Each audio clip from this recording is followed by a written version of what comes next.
Mittwoch, 8:15 Uhr, Rakow Gesamtschule in Frankfurt. Unterrichtsbeginn in der 9. Klasse. Ein Fach, das nicht im Lehrplan steht. Zuallererst machen wir ein Check-in. Ich möchte wissen, wie es euch geht. Zu wie viel Prozent seid ihr hier? Mir geht's heute gut. Ich bin eigentlich schon so zu 90% da. Ich bin zu 80% hier. Ich bin auch so um die 80% da. Die 20% schlafen noch ein bisschen oder sind irgendwo in Gedanken. So beginnt immer der Unterricht Life Skills, den Marius Dinnes leitet. Was beschäftigt euch gerade? Was macht euch aktuell glücklich? So allgemein eigentlich mein Hund, wenn ich den morgens so sehe. Ich würde sagen, das Training. Dass ich heute schön ausschlafen konnte. Das Fach Life Skills gibt es seit Beginn des Schuljahres hier an der Rakow Privatschule. Finanziert mit Schulgeld. Und zwar für die Klassen 5 bis 10. Es soll vor allem um Themen wie mentale Gesundheit und Persönlichkeitsentwicklung gehen. So, das sind Dinge, die habe ich im Kopf jetzt noch. Die 14- und 15-jährigen Edda, Stella und Vitali sind zusammen in einer Klasse und freuen sich über das Fach.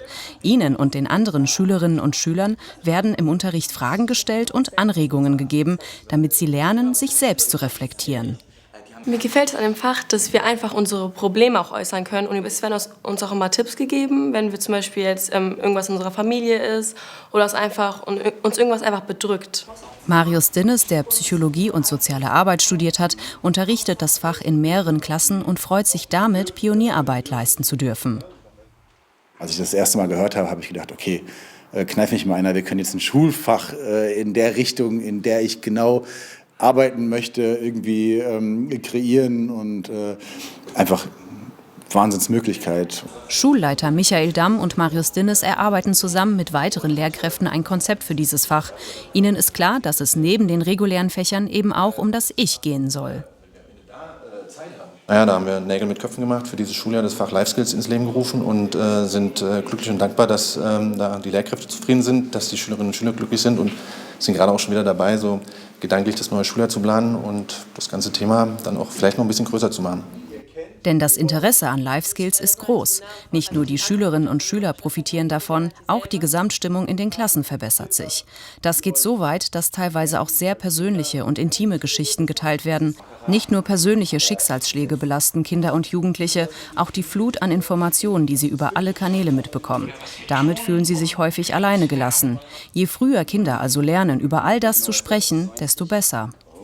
Da einfach in der 5. Klasse anzufangen und Awareness zu schaffen, den Menschen auch zu sagen, ihr seid nicht verrückt, wenn ihr eine schlechte Phase habt, wenn ihr starke Angst habt, wenn euch Gedanken quälen, sondern es ist total normal. Es geht jedem so, wir haben extreme Umstände in der Welt und es ist total gut und wichtig, darüber zu reden und anderen davon zu berichten und das eben auch weiterzutragen.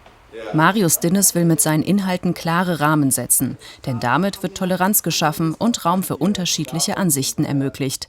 Wie viel ihnen Life Skills bringt, haben Edda, Stella und Vitali jetzt schon verstanden. Ich finde, es hat uns einfach geholfen, unsere Klassengemeinschaft aufzubauen. Unsere Klasse hat sich generell auch viel, viel besser, also ins Bessere einfach verändert. Ich habe mit meiner Mutter über das Fach geredet und dann habe ich ihr auch Sachen erzählt, die ich ihr so nicht sagen würde jetzt, weil ich irgendwie gemerkt habe, ich kann Leuten was anvertrauen. Ich muss nicht immer so eingeschlossen sein und eingedrängt sein und das alles in mich reinfressen. Darüber reden wir auch viel, was ist uns wirklich wichtig und diese Frage stellen wir uns dann viel besser und man muss auch wirklich viel mehr nachdenken. Life Skills scheint das richtige Fach zur richtigen Zeit zu sein, damit aus den Kindern und Jugendlichen von heute ausgeglichene, selbstbewusste und glückliche Erwachsene werden können. Ja, so wie wir beide. Schönen guten Abend, Diplompsychologin Dr. Yvonne Kessel. Schön, dass Sie da sind. Hallo, guten Abend. Natürlich nur als Witz gemeint. Ich glaube, wir merken alle mal wieder zu Hause oder bei der Arbeit, dass wir manchmal gar nicht so gut mit Gefühlen umgehen können. Wahrscheinlich auch Sie als Profi kann das passieren, Ihnen kann das passieren. Woran liegt das?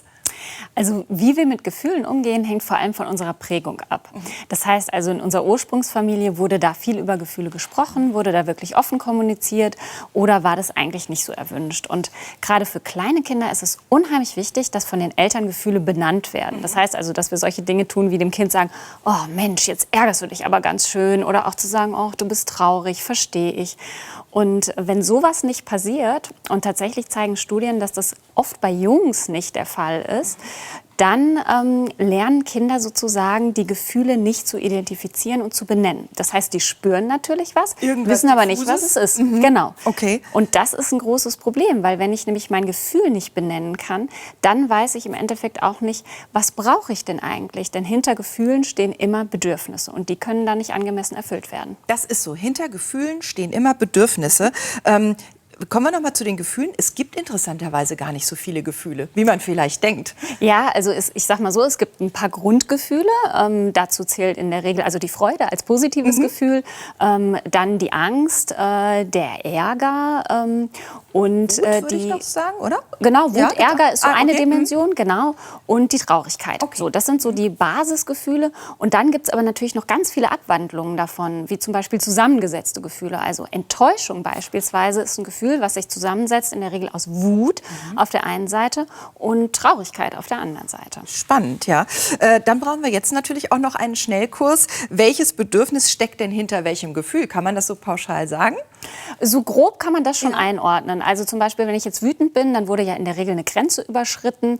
Dann fühle ich mich irgendwie eingeengt. Und dann geht es darum, dass ich mich selbst behaupte. Da ist Selbstbehauptung das Bedürfnis dahinter. Wenn ich traurig bin, dann brauche ich vielleicht Trost, dann brauche ich Zuwendung, Kontakt. Und wenn ich Angst habe, brauche ich natürlich Sicherheit oder auch Ermutigung beispielsweise. Also ist es ja schon fatal, wenn ich das Gefühl nicht richtig benannt habe, dann kann ich das Bedürfnis auch nicht richtig benennen.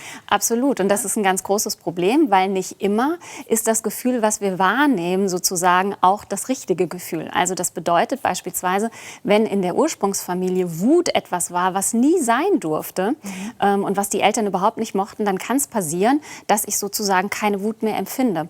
Und dass das automatische Gefühl der Wut verdrängt wird und überlagert von einem anderen, wie beispielsweise Traurigkeit. Okay.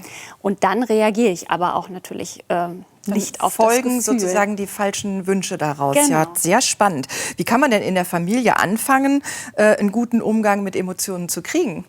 Also ganz wichtig ist tatsächlich mit den Kindern offen drüber zu sprechen, über die Gefühle, die auch selbst zu benennen. Also ich kann auch als Eltern ein Vorbild sein und sagen, Mensch, ich bin gerade traurig, weil X oder Y schief gelaufen ist oder ich habe mich gerade über was geärgert. Und das ist auch für Kinder total wichtig, denn die spüren sowieso, dass mit den Eltern irgendwas los ist. Und wenn es benannt wird, ist es häufig sehr, sehr entlastend, weil das Kind dann auch merkt, hat mit mir nichts zu tun. Jetzt haben Sie uns diese lustigen Karten hier mitgebracht. Ja. Ja, manches kann man richtig gut erkennen. Der ist wütend, ne, würde ich sagen. Genau. Hier traurig, so eine riesen Pfütze. Genau, und da haben wir die Traurigkeit und hier haben wir die Freude tatsächlich. Und das sind solche Gefühlskärtchen und die sind ganz großartig, wenn man damit, gerade mit kleinen Kindern, besonders toll ins Gespräch kommen kann, wenn man auch abends mal über den Tag redet oder in einer Situation mal guckt, wie hast du dich eigentlich heute gefühlt? Schöne Idee. Und am Ende jetzt ein guter Umgang mit Gefühlen, würden Sie sagen, macht glücklicher? Macht auf jeden Fall glücklicher, denn ein guter Umgang mit Gefühlen macht natürlich gesund und dann im Endeffekt natürlich auch zufrieden. Okay, danke Frau Dr. Kessel, war Ja. wieder sehr interessant mit Ihnen. Dankeschön. Also fragen wir uns doch öfter mal, was fühle ich jetzt eigentlich und was ist mein Bedürfnis dahinter und sprechen wir es aus.